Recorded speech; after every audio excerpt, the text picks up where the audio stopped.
अगर मैं या कोई भी आपसे पूछे आप लाइफ में क्या चाहते हो, आप बोलोगे सक्सेस, पैसा, फ्रीडम। बट रियल सवाल ये है, आप उसके लिए कितना सीरियस हो। क्योंकि एक आदमी था जिसके पास ना पैसा था, ना डिग्री, ना कनेक्शन। सिर्फ एक चीज़ थी उसके पास, और 5 साल बाद उसी चीज़ से वो थॉमस एडिसन का बिजनेस पार्टनर बन गया। तो क्या था ऐसा उसके पास जो 99% लोगों के पास नहीं होता। आज हम डिस्कस करेंगे think and grow rich by Napoleon Hill का चैप्टर 3, डिजायर। डिजायर, लेकिन नॉर्मल वाली नहीं। ये वो डिजायर नहीं है जो आप मंडे मॉर्निंग फील करते हो और ट्यूसडे तक भूल जाते हो। ये वो डिजायर है जिसके लिए आप अपने जहाज जला डालते हो, वापसी के रास्ते खत्म कर देते हो। हर इंसान को अपने अंदर दो आवाज आती हैं। एक कहती है तू सब कर सकता है, और दूसरी सेफ खेल, बैकअप प्लान रख। सक्सेसफुल लोग पहली वाली की सुनते हैं एंड एबनॉर्मल विश करने वाली दूसरी। नेपोलियन हिल ने 500 से ज़्यादा सक्सेसफुल लोगों को स्टडी किया, और एक चीज़ कॉमन थी, बर्निंग डिज़ायर। इस चैप्टर में नेपोलियन हिल ने आपको 8 रियल स्टोरीज दी हैं, कुछ जीत की, कुछ हार की, कुछ इम्पॉसिबल जीत की, जो प्रूव करती हैं कि अगर डिज़ायर सही है तो बाकी सब अपने आप लाइन पे आ जाता है। और वीडियो के एंड तक आपके पास एक 6 स्टेप फॉर्मूला होगा जो आज रात से ही आप अप्लाई कर सकते हो। कोई फिलॉसफी नहीं, practical and tested. Year late 1800। एक आदमी था, एडविन बॉनेस। रेगुलर ट्रेन से उतर के वेस्ट ऑरेंज के न्यू जर्सी पहुंचा। कपड़े फटे हुए, जेब खाली, देखने में बिल्कुल ऑर्डिनरी, बिल्कुल आवारा टाइप। लेकिन उसके दिमाग में एक ही लाइन चल रही थी, मैं थॉमस एडिसन का बिजनेस पार्टनर बनूंगा। क्रेजी लगता है ना। बार्नेस सीधा एडिसन के ऑफिस गया। ना डिग्री, ना एक्सपीरियंस, ना कनेक्शन। एडिसन ने उसे देखा और उसमें एक डिटर्मिनेशन दिखा, एंड उसे ट्राई करने के लिए उसे एक छोटी सी जॉब दे दी। 5 साल तक बार्नेस ने वही काम किया, नॉर्मल एम्प्लॉय की तरह। मोस्टली किसी का भी सपना 5 साल तक खत्म हो सकता था, लेकिन बार्नेस वो वेट नहीं कर रहा था, वो खुद को प्रिपेयर कर रहा था। फिर चांस आया, एडिसन ने एक नई मशीन बनाई, एडिफोन। किसी को बिलीव नहीं था कि ये बिकेगी। बार्नेस ने बोला मुझे मौका दो। उसने अपॉर्चुनिटी का बेनिफिट लिया और दिखा दिया। इतना बेचा कि एडिसन ने उसे एक्सक्लूसिव डिस्ट्रीब्यूटर बिजनेस पार्टनर बना दिया। Lesson, no backup plan, no doubt, सिर्फ एक गोल और उसी पर फुल फोकस। सेकेंड स्टोरी, वार्नियर ने अपने जहाज जला दिए। काफी साल पहले एक ग्रेट वॉरियर अपनी आर्मी लेकर एक टेरिटरी में पहुंचे। समुद्र पार किया, आर्मी लैंड पर उतरी, सामान अनलोड हुआ। फिर वॉरियर ने एक अजीब सा ऑर्डर दिया, जहाज जलाओ। सोल्जर्स हैरान हो गए, सर अगर हम हार गए तो वापस कैसे जाएंगे। वॉरियर ने कहा, अब वापसी का कोई रास्ता नहीं, या तो हम जीतेंगे या यहीं मरेंगे।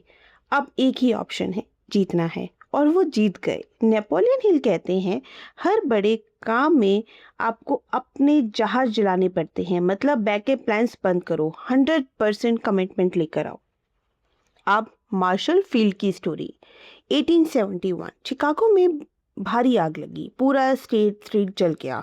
सबकी शॉप, सबकी मेहनत राख बन गई। सभी मर्चेंट एक जगह खड़े हैं, सैड चेहरे, गीली आंखें। कॉन्फ्रेंस हुआ और डिसीजन लिया गया, शिकागो छोड़ दो, कहीं और फ्रेश स्टार्ट करते हैं। सबने हाँ भरी, सिर्फ एक को छोड़कर। वो एक मर्चेंट अपनी जली हुई दुकान की तरफ घूमा और सबके सामने बोला, जेंटलमैन, इस जगह पर मैं दुनिया की सबसे बड़ी दुकान बनाऊंगा, चाहे कितनी बार भी आग लगे। आज भी वो दुकान खड़ी है, मार्शल फील्ड डिपार्टमेंटल स्टोर के नाम से। लिसन, केवल इच्छा करने से धन नहीं आता, बल्कि जुनून के साथ की गई तीव्र इच्छा, स्पष्ट योजनाएं और लगातार प्रयास से ही धन आता है। Now 6 ways to turn your desire into gold. ये है नेपोलियन हिल का प्रैक्टिकल फॉर्मूला। आप चाहते हैं ना पैसा कमाना, हिल ने 6 स्टेप दिए हैं और रिसर्चर्स आज भी इन्हें वैलिडेट करते हैं। ये स्टेप्स क्या हैं?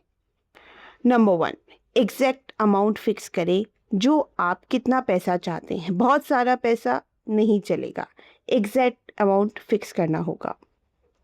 सेकंड स्टेप, डिसाइड करें इसके बदले में आप क्या देंगे। कुछ भी फ्री नहीं होता।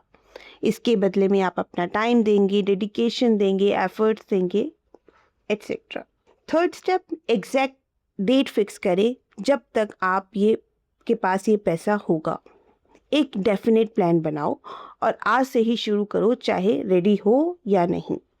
स्टेप नंबर 5, ये सब लिखो एक क्लियर स्टेटमेंट में। स्टेप नंबर 6, ये स्टेटमेंट सुबह उठ के और रात को सोने से पहले जोर जोर से पढ़ो और फील करो कि आपके पास ये पैसा ऑलरेडी है। ये फॉर्मूला क्यों काम करता है? आज का साइंटिस्ट कहता है visualisation and written goals directly brain के RAS रेटिकुलर एक्टिवेटिंग सिस्टम को एक्टिवेट करते हैं। आपका ब्रेन वो चीज़ें नोटिस करने लगता है जो पहले इनविजिबल थी। नाउ स्टोरी 4, मार्कोनी पागल था या जीनियस? मार्कोनी ने सपना देखा बिना वार के दुनिया भर में साउंड भेजना है। उसने दुनिया को बताया। रिएक्शन क्या हुआ? उसके दोस्तों ने उसे साइकेट्रिस्ट हॉस्पिटल में भिजवा दिया कि ये पागल हो गया है। आज हर mobile phone, TV, satellite, radio Marconi के उस पागलपन की वजह से ही चल रहे हैं। सीख, दुनिया के जनरल लोग हमेशा बोलेंगे ये नहीं होगा, लेकिन वो लोगों को ये नहीं पता कि हर फेलियर के अंदर एक इक्विवेलेंट सक्सेस का सीड होता है। सो अपने अंदर के जीनियस को उन लोगों की वजह से हाइड मत करो, आगे बढ़ो।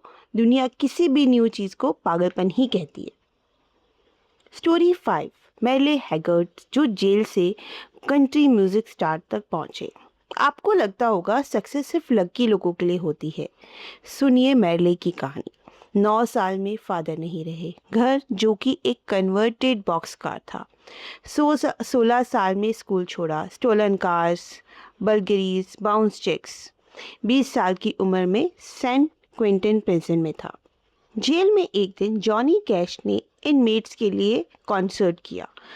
वो कॉन्सर्ट देख के मैरले हैगर्ड के अंदर कुछ बदल गया। उसने अपना दूसरा आप ढूंढा जो म्यूजिक के जरिए कुछ कहना चाहता था। जेल से निकला, दिन में डिचेस घोली, रात में सॉन्ग्स लिखे। 3 साल में रिकॉर्डिंग कॉन्ट्रैक्ट मिला और 5 साल में फर्स्ट टॉप हिट। आज वो कंट्री म्यूजिक का एक लीजेंड है। नेपोलियन हिल कहते हैं टर्निंग पॉइंट हमेशा एक क्राइसिस में आता है। वो क्राइसिस आपको दूसरे आप से मिलता है जो इनविजिबल है। स्टोरी 6, कंप्यूटर्स एंड लैपटॉप्स जिनके बिना आज हमारी लाइफ ऑलमोस्ट इम्पॉसिबल सी है। स्टीव जॉब्स गैरेज से 1.2 बिलियन तक कैसे पहुंचे? 2 college drop out, Steve Jobs and Steve Wozniak. ना डिग्री, ना फंडिंग, ना ऑफिस, सिर्फ एक ड्रीम, कंप्यूटर हर घर में होना चाहिए। जॉब ने अपनी वॉक्सवैगन की कार बेची, वोग ने अपना HP साइंटिफिक कैलकुलेटर बेचा। $1300 कलेक्ट किए। पहला एप्पल कंप्यूटर एक गैराज में बना, एक लोकल रिटेलर को दिखाया, 25 ऑर्डर्स मिले, फिर प्रोडक्शन शुरू। 1980 में एप्पल पब्लिक हुआ। पहले दिन की मार्केट वैल्यू थी $1.2 बिलियन। स्टोरी 7, नेपोलियन हिल का बहरा बेटा, सबसे इमोशनल स्टोरी। ये स्टोरी आपको हिला कर रख देगी। नेपोलियन हिल का बेटा बिना कान के पैदा हुआ। डॉक्टर्स ने कहा ये बच्चा कभी सुन ही नहीं पाएगा, कभी बोल नहीं पाएगा। हिल ने कुछ नहीं बोला, लेकिन दिल में एक डिजायर लिया, मेरा बेटा सुनेगा, बोलेगा, मैं ये किसी भी तरह करके दिखाऊंगा। किसी को नहीं बताया, बस हर रोज इंटरनली वो प्लेज रिन्यू करता रहा, मेरा बेटा डेफ नहीं रहेगा। जब बेटा थोड़ा बड़ा हुआ, हिल ने उसे पोर्नोग्राफ सुनवाया। पहली बार म्यूजिक सुना, वो झूम उठा। 2 घंटे तक सेम सॉन्ग बार बार बजाता रहा, दांत से मशीन का डब्बा पकड़ के। ये बॉर्न कंडक्शन था। हिल को बाद में पता चला। बेटा स्कूल गया, रेगुलर स्कूल, डेफ स्कूल नहीं। साइन लैंग्वेज नहीं सीखी, नॉर्मल लाइफ जिया। एक दिन कॉलेज के लास्ट वीक में उसे एक नया हियरिंग एड मिला। उसने लगाया, सडनली पूरी दुनिया की आवाज़ उस तक पहुंची। पहली बार प्रोफेसर की बात सुनी, पहली बार माँ की आवाज़ क्लियरली सुनी फ़ोन पे। ये था डिज़ायर जो नेचर को भी तोड़ देता है।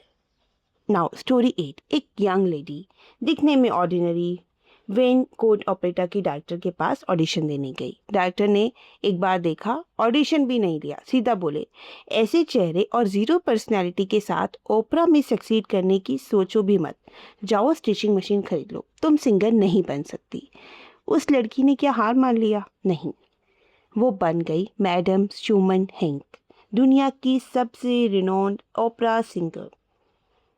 नेपोलियन हिल लिखते हैं, वीना के उस डायरेक्टर को सिंगिंग टेक्निक की जानकारी थी, लेकिन डिज़ायर की पावर का उन्हें बिल्कुल भी आइडिया नहीं था।